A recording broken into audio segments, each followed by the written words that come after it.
Video pala yun.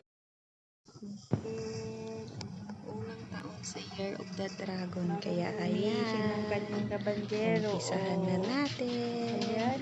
Yung unang taon Ang na sexy ng aming tagalaba. 2024.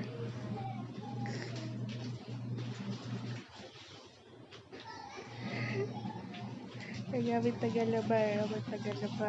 Sexy ng aming tagalaba. Ang labandero naman ni Ishin. Ang labandero namin ni Ishin. No. Asan ang ating labandero? Labandero namin. I-reveal namin ang aming labandero. Oh.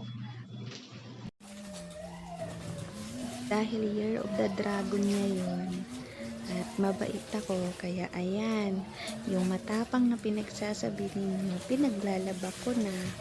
O, di ba? Kaya sa mga dragon dyan,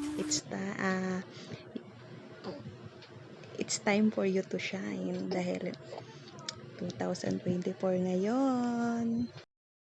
Kaya good luck sa ating dalawa. Taon ko ito.